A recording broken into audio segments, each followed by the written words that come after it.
What is baseline? How many type of baseline? Baseline ဆိုတာဘာလဲ Baseline ဘယ်နှမျိုးရှိလဲအားလုံးပဲမင်္ဂလာပါကျွန်တော်တို့ Master Maritime Knowledge Have MNK Hack ကနေပြီးတော့ပြန်လည်ကြိုဆိုလိုက်ပါတယ်ကျွန်တော်ကတော့ကိုစီသူဖြစ်ပါတယ် Baseline ဆိုတာအလွယ်ကူဆုံးရိုးရှင်းဆုံးပြောရမယ်ဆိုရင်ဗျာနိုင်ငံတနိုင်ငံရဲ့အချုပ်အခြာအာဏာပိုင်ရေပိုင်နဲ့ territorial water ကိုသတ်မှတ်ဖို့အတွက်ရေးဆွဲထားတဲ့မြင်ပေါ့ဗျာခုန9မိုင်တိုင်စုံထဲမှာပြောထားခဲ့သလိုမျိုးပဲ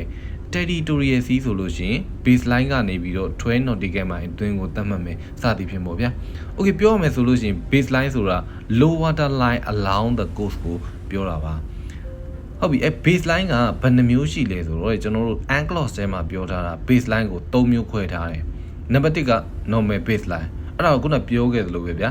low water line along the coast ကို normal baseline လို့ခေါ်တယ်နံပါတ်2ကကြတော့ straight baseline straight baseline ဆိုတာဘာလဲဆိုတော့တချို့သောနိုင်ငံတွေဥပမာပြကျွန်တော်မြန်မာနိုင်ငံလိုမျိုးဒါမှမဟုတ်ရင် China တရုတ်လိုနိုင်ငံမျိုးတွေရဲ့ coast line တွေကပြမရှိဘဲနဲ့အချိုးအကောက်တွေအချွန်အတက်တွေ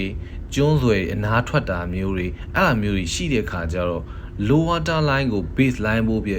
သတ်မှတ်ဖို့အတွက်ကြတော့အရင်ခက်ခဲလာရောဗျာအဲ့ကြတော့ကျွန်းဆွယ်တွေအစွန်းထွက်နေတဲ့ point လေးတွေကိုယူလိုက်ပြီးတော့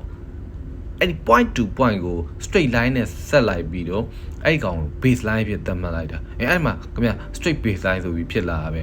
အဲ့ဒါကြောင့်မလို့ခင်ဗျ straight baseline ဒီနဲ့ဆွဲထားတဲ့နိုင်ငံတွေအနီးနားမှာ full width တွေဖြစ်လို့ရှိရင် garbage record book ထဲမှာ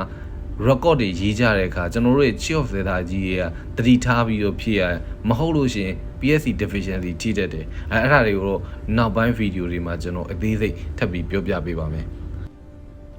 Number 3 archipelagic baseline archipelagic baseline ဆိုတာဂျပန်လိုမျိုးကျွန်းစုလေးတွေစုဖွဲ့ထားတဲ့နိုင်ငံတွေကို archipelagic state လို့ကျွန်တော်တို့ခေါ်တယ်အဲ့နိုင်ငံမှာကျွန်းစုတွေကြားတွေကရေပြင်ကို archipelagic water လို့ကျွန်တော်တို့ခေါ်ကြတယ်ဒါတော့ကျွန်တော်9မိုင်တိုင်းစုံထဲမှာလည်းပြောပြခဲ့ပြီးပြီ